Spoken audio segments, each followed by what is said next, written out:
Hello, everybody, and welcome to Can You Put Me on Guest List?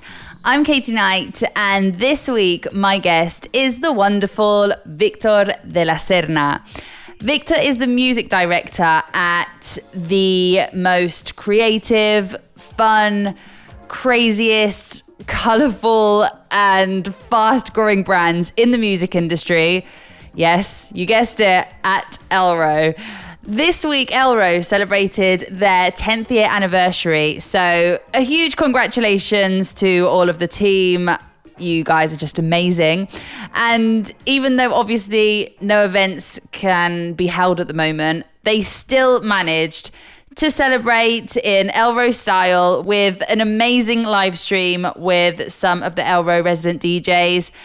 Confetti and inflatables and actors and the whole shebang was obviously included too. And it was really cool because people from all over the world could connect to the stream by Zoom.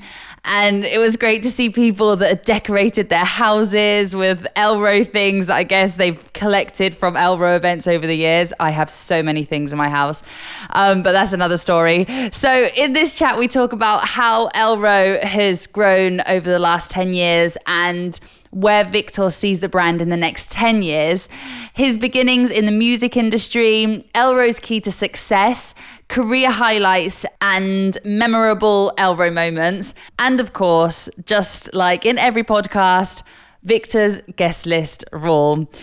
Victor is one of those people that just always puts a smile on your face. So it was so good to talk to him, and I hope you guys enjoy this show. This is Victor de la Serna on Can You Put Me on Guest List. Enjoy.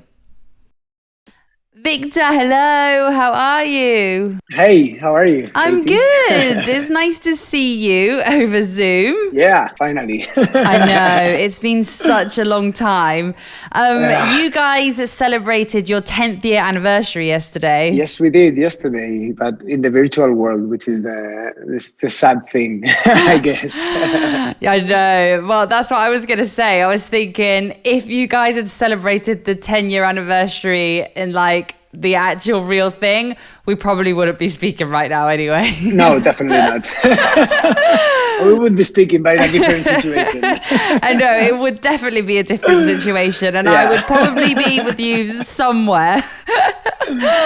How was it? Because I was thinking it was probably actually a really nice way for you guys to celebrate the 10th year anniversary, because you did a big Zoom call and anybody from around the world could connect. Whereas if you'd have done like an actual physical real event, even though people could attend, this was a really nice way for people from all over the planet to be able to celebrate with you. Yeah, I mean, at the end of the day, look, we're living in the situation that we all know, and there's not much we can do about it. But, you know, this is our 10th anniversary and we always do it. And the party was programmed with a really nice and big lineup. But, you know, we thought it was, now that we can get together finally in Spain and we can get some groups of people together with obviously all the safety measures, we thought it would be nice to have all the resident DJs celebrate the 10th anniversary. So I think it was better this way, and I think it was good. It was, and the nice thing about it as well is that you could see people from all over the world decorating their houses. It was elrow and dressing up. It was amazing, and it's so good to see so many people getting so into it as well. It's so nice. And I mean, to create a community like that must be so difficult, and obviously you guys have done that. Yeah, I mean, it's obviously, as you well know, because you know the family and the company for a long time. It's 10 years ago. It wasn't definitely like this. I mean, I wasn't here 10 years ago. I've been here now for 6 years. But even 6 years ago, it wasn't like this. You know, we were not doing sellouts. I remember the first party we did in London, which was probably 5 years ago. We couldn't even sell 1,000 tickets, you know. And the first party was at Village Underground. And I think we had Seth playing, and I can't remember someone else, Richie Ahmed maybe, or Jack Master. And we didn't announce anyone, but we sold, I think, like 700 tickets at Village Underground, you know. And that was 5 years ago. That was 5 years ago, yeah. Yeah, people think that we've been like huge from the beginning, and no, it's not like that at all. So it's the 10-year anniversary of 10, the actual brand. 10 years is the anniversary of elrow in the format that everyone knows it now. Yeah. Because elrow the brand is much older than this. Because elrow started as a nightclub in Barcelona before we even went outside next to the airport. And it was a nightclub. It was a Friday or Saturday night venue with nothing else. There was no decoration. There was no nothing. Just a club. So it was just like a normal club night, and that was it. Yeah, correct. Wow. Yeah, because the Arnau family, they moved from Fraga, where they're originally from. They moved to Barcelona, probably maybe like 20 years ago. And then at some point, they wanted to recreate what they did with Florida 135 and do it in Barcelona because they were living here. And they started in I can't remember where it was, but it was in the center. And I never actually went there. And then a few years later, they found the venue where it is now outside Barcelona, which is the open air venue. And elrow started there, but it also started as a nightclub. It started, if you can believe it, it was nighttime in that place as well. And absolutely nobody came to the parties. No, that's insane. Look at it now. Like nobody went at all. Nobody went. No. We were about to close twice, I think, elrow, because no one's coming. It's just, the company was just losing money. And I actually remember being there. It must have been about 10 years ago. It must have been 2010, 2011, maybe 2011 or 2012, 8 years ago, something like that. And I remember going on Sonar Week, going with the marketing director for DJ Mag in worldwide, the UK, because we've never seen it, and they were already opening in the mornings as an after party. So we went there. We actually woke up on, I think it was like a Thursday or something like that, or a Friday from Sonar by night. Woke up early, had some breakfast, and took a taxi and went to elrow. And I remember getting in there completely sober, and well, you can imagine. Oh, I can imagine what comes next. And, what comes next is Juan receiving us with 3 shots of tequila at like 10 o'clock in the morning. Oh, breakfast. Breakfast of champions. And I remember because it was Richie Houghton was playing in the terrace and Paco Osuna was playing inside. I don't know, maybe there was 1,000 people in the club if we were lucky. Paco inside, he was playing for 5 or 6 people. And I know this because I found a video on an old computer like a few years ago. No way, really? Yeah. Wow. I found that video. It was on my ex's. My ex recorded it. My ex-girlfriend recorded it, and I found it on an old computer looking through old files. I saw the files, and I remember there's a video of the main room, and there's like 3 or 4 people in the main room only, and the terrace a bit more busy. Wow. So, yeah. And was there like decoration and stuff at this point? There was not that much. There was a little bit, but hardly any. Basically, they started to they started to do decorations when they saw that they were opening in the mornings as an after party, and there was a different kind of vibe, and Juan wanted to start playing with the people, trying to make something different. People come here in the morning, it's nice weather, let's, start with water pistols and, stupid things like that. And they used to tie up people around the dance floor. They used to come with like toilet paper or whatever, and they used to tie them up together and, buy things from the Chinese stores, like all these crazy toys and water guns. And it started developing from there, going like starting decoration, let's get some actors, some still walkers. And then it just finished into what it is now. What do you guys know? Is that where Singer Morning comes from? Singer Morning means cantamañanas in Spanish, which what does that mean for people that don't understand Spanish? Cantamañanas means someone that is super outgoing, who dresses in colors, he doesn't care about what other people think, that kind of person where he's like, yeah, fuck it, oh, sorry, can I swear? Or I cannot swear. You can swear, don't worry. I've had much worse. I've had Nick Yates on the podcast, okay, so fine. You can swear. If Nick's been on the podcast, then I'm safe. All right, Chief. That's funny. Now, where were we? Cantamañanas, yeah, that's right. Sorry. So Canta Mañanas is that, yeah, that is that person that doesn't care whether they're singing on the streets, with everyone listening to them. They dress in like fluor colors and they don't care. Yeah. People that funny people that they don't care. They don't care whether people look at them in any way or. Yeah, it's just people. So Singer Morning is a straight translation from Canta Mañanas. Canta is to sing and Mañanas is mornings. So Singer Morning. I thought it came from like an after party in the No, mornings. no. There's not really that much secrets to anything that we do, you know that. Yeah, I know. Oh, that's brilliant. So tell us a little bit about your beginnings. How did you start out in the industry, even before elrow? Because I know that you've done a lot in the industry. So tell us a little bit about your beginnings. My beginnings, the early beginnings. So I come from a very small town in the north of Spain called Huesca. Which is about 40,000 people live there. But we had a very, very good thing where we were really lucky is that we had Florida 135 and Monegros Festival were happening in Huesca. They happen in Fraga, which is like an hour drive from Huesca. So I grew up going to, I think when I was 16, I wasn't allowed, but I went to see Carl Cox to Florida 135. And I think the first Monegros that I went was probably like a couple of years later, maybe like 98, 97, 98 was the like late 90s. That's when I started. And this is the first time thing that I discovered. So for me, it was like mind blowing. And after that, I started DJing in bars in Huesca. Then in 99, I moved to London to study sound engineering and music technology. And while I was studying in London, I started DJing as well in bars in London.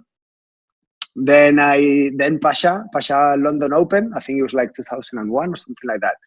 So I became a resident at Pasha London and I was promoting one night as well. And I did that for 5 or 6 years. Then I was doing the same at Ministry of Sound for a few years more. In the meantime, I was also the soul and dance and hip hop buyer for HMV, which is like the big record store. Yeah, that's massive. So I was responsible for bringing the music and other things, but yeah.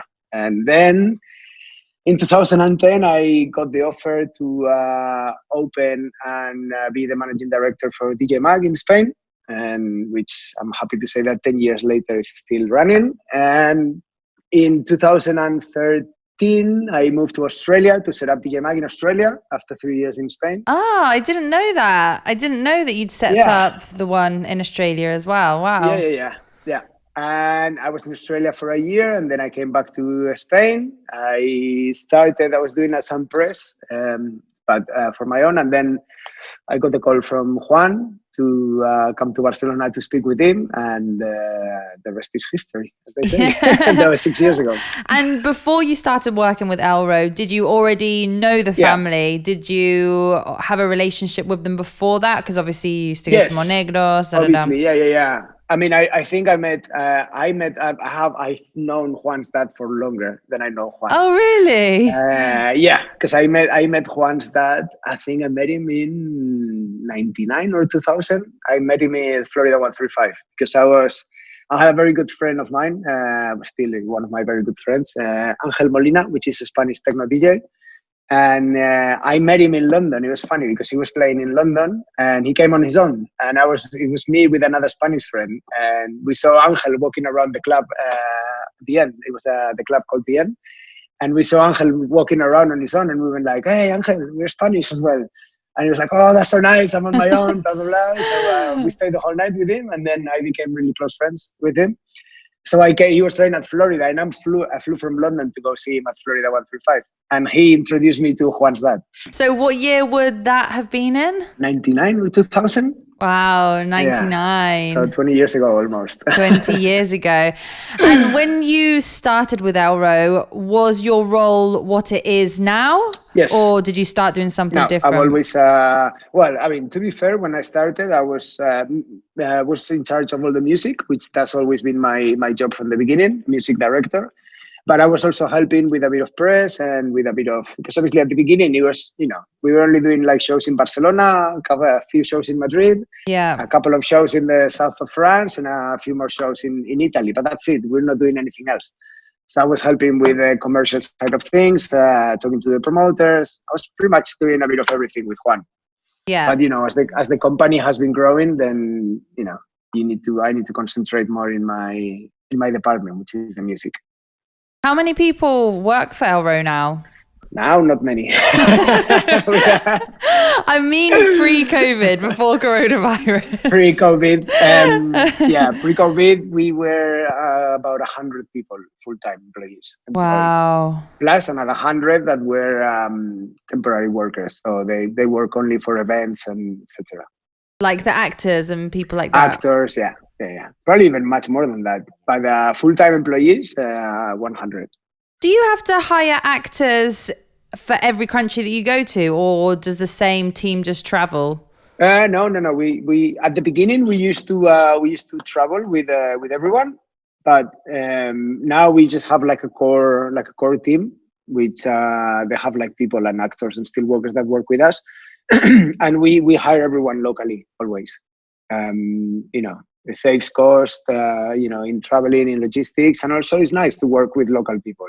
Yeah, definitely. Not just us traveling as 20 people traveling everywhere. No, we take a couple of technicians, a couple of performance managers, and they meet with everyone. I mean, when we've been working for so many years in so many different countries, you already have a team that we try to work with the same team of people in each country. So. But yeah, and same with the technicians. We travel with one or two technicians, but then all the technicians are local as well. So we try to hire as much local as we can. Yeah, that's good. And what about like the production and decoration? Because sometimes I'm like if it's New Year's Day or New Year's Eve and you have like 4 events happening at the same time, I'm like, how do they do that? We can actually do 5 shows in 5 different continents, if you like, at the same time. Wow, that's insane. That was our at the peak. That's the other peak. That was our max. But I mean, everything, the decorations, everything is done in Barcelona. All the big decorations are made by hand in Barcelona and painted and everything. We have a huge warehouse in here. Inflatables, we design them and when we make them in China. Everything else, I mean, even the confetti, you guys probably don't realize these things, but even the confetti is color coded to each theme. Is it really? Yeah. If you look at the confetti, is different on each theme. Wow, that's insane. So if you look at the confetti that happens on Rose Attacks, for example, they're like tiny little aliens and flying saucers and stuff. If you do the one that we do with El Rocío, with the Spanish party, they're all like red and white, which is the color of the Feria de Abril. I never ever knew this. Yeah. Now you know something else. Now I do know something else. That's nuts. How do you choose what theme is going to be at each party? There's 2 main reasons. One, that theme hasn't been in that country the same year, so we try not to repeat, because normally once the year is passed, those themes don't get changed because the core of the theme is still there. But we change the costumes from the actors. We make the stages bigger, so they change, but the core is still there. So if we do like a psychedelic trip where the stage used to be like a huge monkey head, and now we have what's it called? We have another animal. I can't remember another name in English of the animal. A chameleon. A chameleon. Yeah. So so it changes, even though it's the same theme, it's changed. And obviously, the most important is logistics, because when you do 150 shows all over the world per year, logistics are a bitch, as you can imagine. Yeah, that's the hardest part. I can imagine. Yeah. So according to the Elrow website, last year you guys held more than 150 shows in 27 countries and had 65 sold out events and over 746,000 attendees. And in 2016, which is still so much, you had plus 90 shows in 14 countries, over 650,000 attendees, 157 sold out events.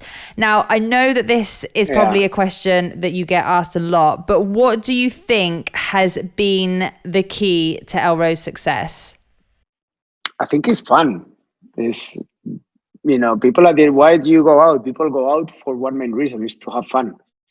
You meet other people. You can, find a girl or a boy or whatever. But people go to have fun and to forget about their problems and to forget about the week. And I think when the industry is not changed since the very, very, very beginning. The industry's always been a DJ or a musician and people dancing to him. That's it. It's a very simple plan. It's nothing complicated to it.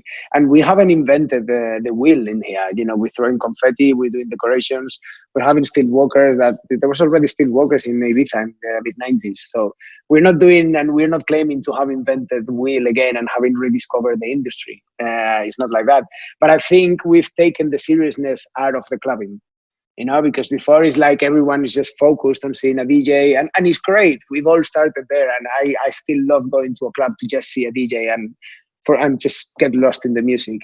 But I think with elrow, we've managed to have a spectacle, like a show that is a bit theater, street theater.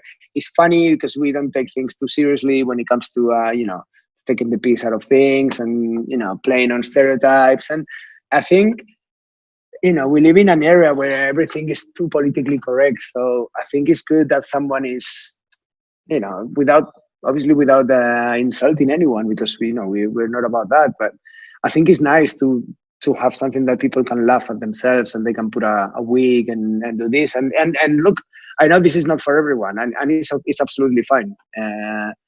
But I think when you offer something more experiential to the people, people like it, or people take it with a bit more love, I guess, because anyone can go to a club and see a DJ, but to have something a bit more experiential is different. And I think young kids these days, they're looking for something extra than just a DJ. But I think we've managed to get like good lineups, good underground music. We haven't gone to the EDM or anything like that. So I think we've managed to mix the best of both worlds. You got good lineups. We've had people, Adam Bayer, Carl Cox, Seth, Martinez Brothers. They've all played elrow many times. So if you put everything together, I think we had a winning combination. It's that wow factor as well, That's isn't it? That's the wow factor, yeah. As you said before, when you do go out clubbing, it is normally quite serious. But when you go to elrow, it obviously is important to know who's playing when you go out, but at elrow, it's not the most important thing. It's everything else that comes with it. It's the experience, it's the production, and on top of that, it's the energy and the happiness that you feel from everybody in that room. Correct. I think at the end of the day, we don't book DJs that play like super deep house or melodic techno or anything like that, just because it doesn't go with the vibe that we try to create at elrow. At elrow is high energy, is fun. You want to see people smiling on the dance floor. At the end of the day, when you're at the DJ booth or you're backstage and you're looking at the dance floor, what you want to see is people enjoying it, and people smiling and having fun, because that's what's going to bring them back. A good DJ set or a good one good throw of confetti, that's not what's going to bring them back. The whole combination of a good DJ set with good decoration, with good performers, with a nice crowd, that's what's going to bring people back. And that's what's going to make you go back home and say, wow, I was at this party yesterday. It was fucking mind-blowing. I had so much fun. Yeah. I don't even remember who I saw or where I was, but I had so much fun. So let's go back. And, I think with elrow it's a little bit like that. I've known people that are like, I like to call them techno Talibans, that they're like only... Nothing that doesn't come out outside of Berghain is good. It's only, and I've managed to take them to elrow once, and I was like, look, Taliban. They are, and I'm like, look, come to elrow. I know you don't like the music. I know it's not your vibe. Just come with me. Come with me and let me know what you think. And they've come and they had fun, and they were like, look, I wouldn't come here on my own, or this wouldn't be my first choice of a party. But I have fun. It's a fun party. It is. And it's just like the small little details as well. Like at Amnesia, for example, that little karaoke room, or I opened a book yesterday and I had an elrow dollar note in there. It's just like the tiniest little details that just make it so much fun. There's things that I haven't even been able to see myself. Like I see after movies from Amnesia and I'm like, was that there? I didn't even see it. Like, where was I when that happened? I mean, I think the karaoke room, I saw it after 2 years in Amnesia for the first time last summer, I was working at Amnesia and I didn't even know that room existed. I walked in by mistake and I was like, why did nobody ever tell me about this? So you guys obviously never fail to surprise us all with the most creative ideas. And sometimes they're like the most simplest ideas, but they just work so well. Even during lockdown, I know for all of us, it's been hard to stay creative throughout the whole lockdown, but you guys have been so on point. Even with like videos of Rogelia and like meeting her family. So do you guys think of all of these ideas as a team, or do you have specific people that come up with all of these ideas? There is obviously a creative team, and there's like creative meetings pretty much on a daily basis. But I like to think that we're a very creative company as a whole, So any idea is good. And traditionally, when there's a new theme decided, or when there's something new that it gets put on the table obviously there's creative people, and there's other people in the company that are not so much creative. But most of the people in this company are very creative. So we like to open. I think it's open to anyone to throw ideas, and there's not a bad idea. Anything goes, especially with us. The craziest idea can be like, yes, that's the one. And the thing is with you guys as well is that obviously I know that you knew the family before you started working with them, but there's such a family vibe with your whole team. And I know where you're recording this now is from the elrow offices, which I actually have never been to before. I'd love to go one day, but from what I've seen in the videos, every room is a different theme, and you also do a lot of team building activities and stuff like that, right? Yeah. I mean, at the end of the day, the name of the company is Elrow Family. And, this has been a family company since the 1870, when Juan's great granddad opened the first bar in Fraga, and the cinemas and everything. So the family has always tried to keep that same family feeling towards everyone that work here. And in fact, it's known that if you can come with like 100 degrees, but if you don't get on well with the team, then your degrees are worth nothing, because we want people that we're all friends working in here, and we all get on well together. And as you say, we do team buildings and we have dinners together, and it's nice, it's a very nice working environment. And I think that it's important that what you do in the office or what you try to show to the people, that transpires to the work in the office. So, when you can meet someone that works in here, we like to think that everyone is on the same level and the same vibe. Yeah, makes sense. What do you think has been one of your biggest career highlights since you've been at elrow? That's a question that always comes, and it's very hard to answer. I'm gonna have to think of a new one, but this has been one of my highlights for sure. I don't know if you remember, a few years ago we did we switched on the Christmas lights on Carnaby Street in London. I do remember. Yes.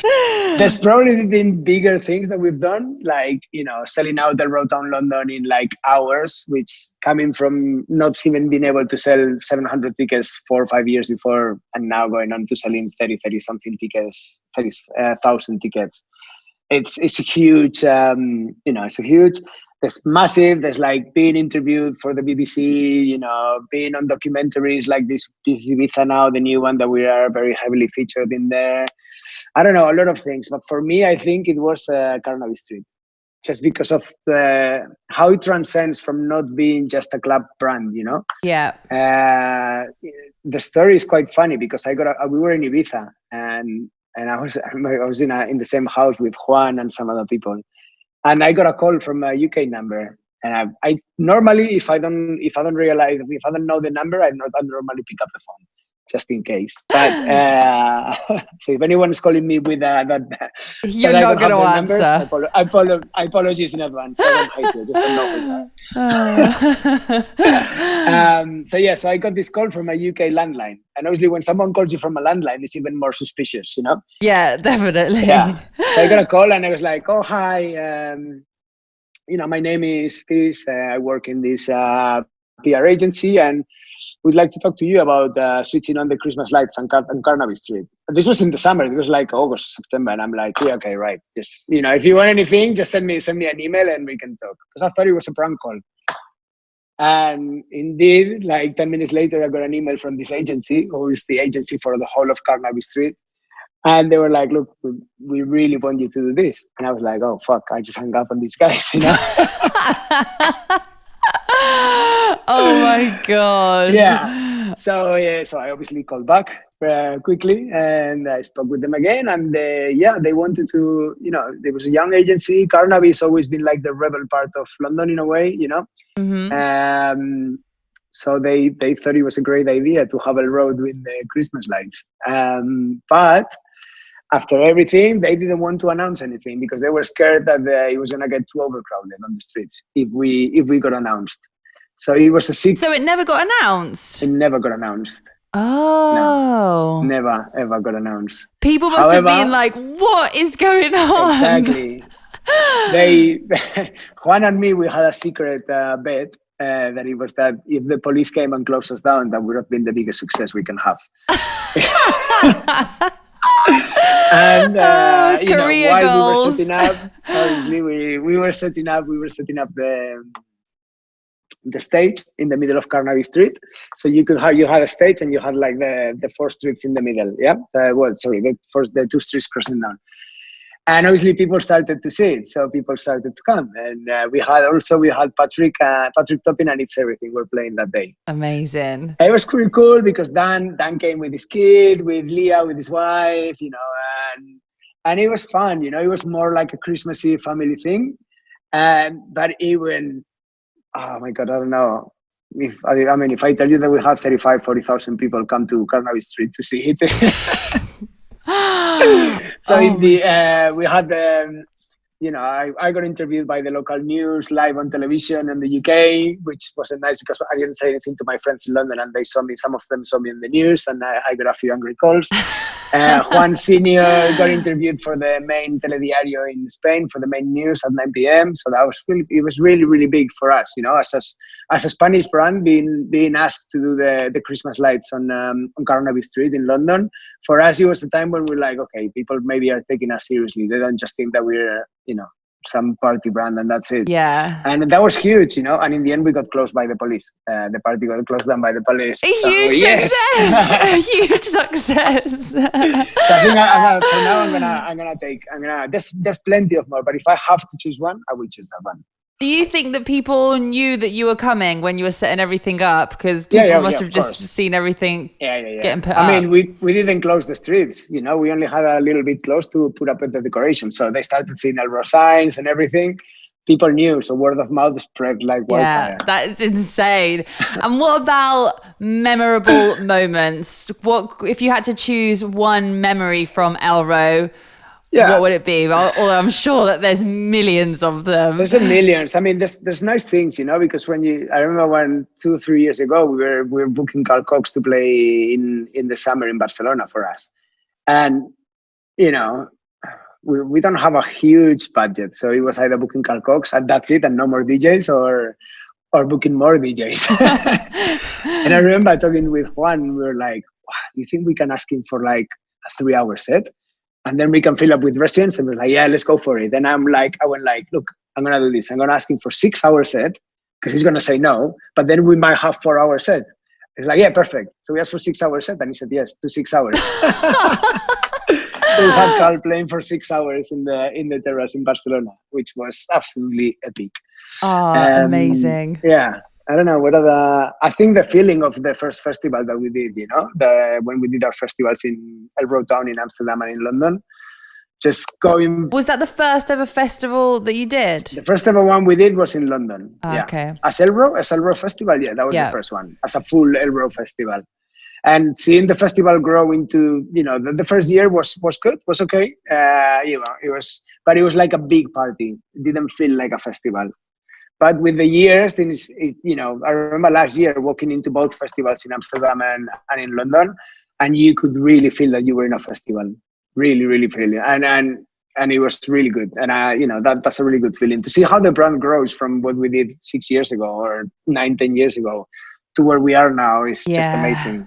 Doing Tomorrowlands as well. That was huge. I've done so much. Getting the second main stage at Tomorrowland. First times in New York, you know, doing a sellout in New York, going to Vegas. There's just too many things.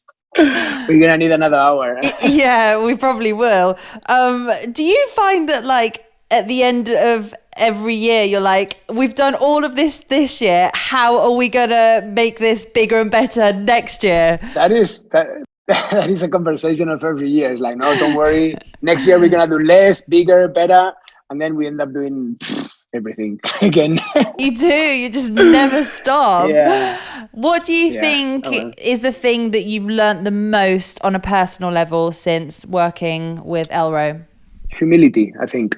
You know, the people that work, that, you know, they are now family. They are probably, they could be the most arrogant people in the world. You know, they had every right to be. You know, they were the pioneers in Spain in music festivals. They've been traveling around the world. They have probably the #1 brand in the world, or most recognizable brand. And they are the complete opposite. You know, they're really humble people. They like family. And I've always been a humble person. You know, I've always thought never close doors behind you. But being in a company with such growth and such, you know, worldwide, not domination, but such worldwide presence, you know, it makes you think that being humble goes a long way, you know, and you know, you don't need to think what people think of you, but I'd like to say that for me, at least in my 20 plus years that I've been working in the industry, I hope that you cannot find anyone that would say a bad word about me, you know, that I've never gone anyone behind their backs or anything like that. And that for me, that's the most valuable thing. And that's something that is, you know, is very similar to how we work in Elrow. I don't think anybody could say anything bad about you, Victor. You're one of the nicest people in the industry. And I say that with my hand on my heart. It's so lovely. Thank you. Yesterday, you celebrated the 10-year anniversary of Elrow, as we said at the beginning. Where can you see Elrow in the next 10 years? I don't know. In space, hopefully. I'd love to go to space at some point. No, I think with Elrow, we just look at the end. The strategy for the company was always to, you know, world domination in a way. So at the beginning, when we started to get interest from everywhere around the world, we were doing everything and anything, and between you and me and everyone that is listening, the tour for the many few years didn't make money. We were losing money on the tour, but it was our way to, you know, to get to South America, to get to North America, to get to all over Europe, to get to Eastern Europe, to get to Asia. And we had to do this as a brand to be global, you know, people knows us. And then at that point, that's when you start realizing that some markets are better than others, that you're stronger in other markets than others. And that's when you start kind of like, you know, tightening up your strategy. So even though if it feels like we're doing more, we're doing less, but we're doing bigger.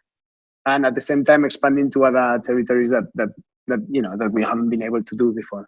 I think we'll see you on the moon for sure. So sorry, I know I didn't answer your question properly. So in 10 years, so I don't know where we'll see in 10 years. I would like to see the festivals growing and making everything much of a bigger experience for everyone, you know? So maybe in 10 years, we don't have to do 150 shows. Maybe we can do, I don't know, 50, 100, and that's covered for everyone. And we can do bigger and better. Bigger and better. More wows. Yep, absolutely. And my final question for you today, which I'm sure you'll have a good answer to because I'm sure you've been asked this a billion times, is Do you have a guest list rule? Do I have a guest list rule? Come on, Victor, tell us what you think. There's a very simple guest list rule. Do you deserve to be on the guest list? That's it. Yeah, it is. That's it. Yep. Whether it's for one reason or another, you need to deserve to be on the guest list. Yeah. I've been working in the industry for 20 plus years, 24 years. I've not really been on guest lists up until the last 10 years. Mm-hmm. So for me, it's sometimes a bit not surprising, but it's the way life goes. But when you see kids that they've seen you one day or they add you on Facebook and then automatically they're asking you for guest lists. Yeah. It's like you've got a long way to go yet. You've got a long way to go, mate, to get on the guest list. Be nice. And obviously, if you're going to be asking for a guest list, for me, I think you have to put yourself in the position of the promoter once before you ask for guest list. Yeah, which a lot of people don't do. No. It's like having a restaurant and everyone coming to eat for free every single Correct. night. Yeah, or you're a designer, and you're getting asked to, which happens a lot, to get designs for free. Yeah, exactly. No, guest list is good, but you need to earn it, I think, a little bit. Yeah, I totally That's agree my with rule. you. I'm gonna be politically correct on this one. Earn your guest list spot. It's a perfect answer. I totally agree with you, Victor. Yeah. Listen, I'm going to let you go because I know that you're very, very busy, but I just wanted to say thank you so much for coming on the podcast. No, thank you for having me. Thank you. And I really, really hope that I get to see you in person soon. Yeah, hopefully I'll be coming to Ibiza, even if it's for some holidays. Yes. This summer, so... And thank you guys always for the fun and the laughs and for always putting big smiles on everybody's faces. As you said at the beginning of the show, that it's all about fun and that's what we all need, and that's definitely what you get when you go to Elrow and when we're around you guys. So thank you so much, and I'll see you soon. Thank you, Katie. Bye.